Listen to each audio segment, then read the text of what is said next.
पारडी या ठिकाणी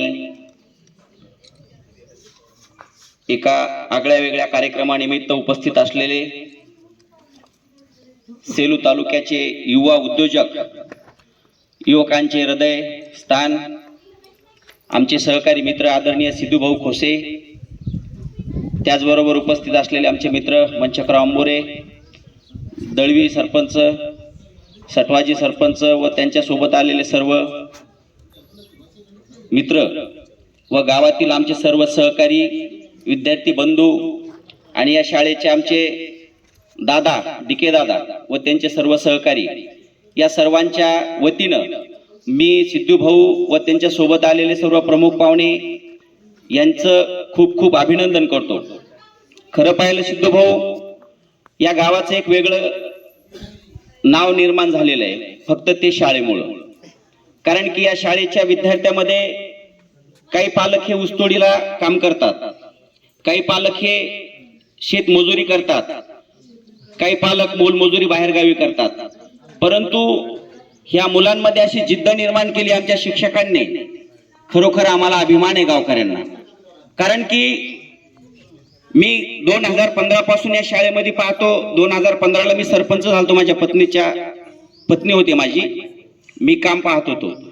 तर या शाळेमध्ये म्हणजे अतिशय वेगळ्या पद्धतीचं काम होतं, परंतु एक आम्हाला काहीतरी एक मार्गदर्शक युवराज माने यांच्या माध्यमातून भेटले आणि एक वेगळं काहीतरी करण्याची संधी निर्माण झाली। आणि एक असं सांगत असतात, प्रत्येकाच्या जीवनामध्ये काहीतरी वेगळं प्रत्येकाने केलं पाहिजे, त्याचं समाधान आयुष्यभर आपल्याला राहतं।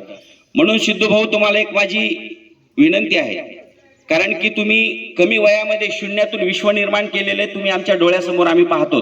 कारण की तुमचं मन निर्मळ आहे, तुमचा स्वभाव निर्मळ आहे, तुम्ही स्वच्छ मनाचे आहात आणि तुम्ही ही जी सुरुवात केलेली आहे हे काही राजकीय व्यासपीठ नाही, परंतु तुम्ही ज्या विद्यार्थ्यांसाठी सुरुवात केलेली आहे, नक्की या विद्यार्थ्यांचा आशीर्वाद तुमच्या पाठीशी राहील आणि येणाऱ्या काळामध्ये तुमचं आलेख हा खूप उंच राहील, हा माझा शब्द आहे।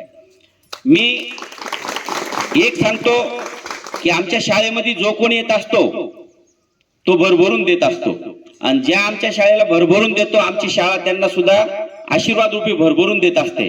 म्हणून मला असं वाटतंय की तुम्ही आमच्या शाळेसाठी काही मागं पुढं पाहणार नाहीत।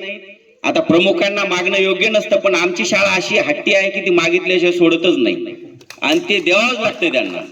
म्हणून मी गावकऱ्यांच्या वतीनं, विद्यार्थ्यांच्या वतीनं, आमच्या शिक्षकांच्या वतीनं ज्या काही त्यांच्या थोड्याफार मागण्या असतील, आपण एक मोठ्या मनानं, आम्हाला विश्वास आहे की आपण ते मान्य कराल आणि येणाऱ्या काळामध्ये निश्चित आम्ही गावकरी, मी या व्यासपीठावरून बोलणं योग्य नाही, परंतु जर योग्य वेळी योग्य विचार झाला तर योग्य वेळी गावकरी सुद्धा योग्य विचार करतील, यात काही दुमत नाही।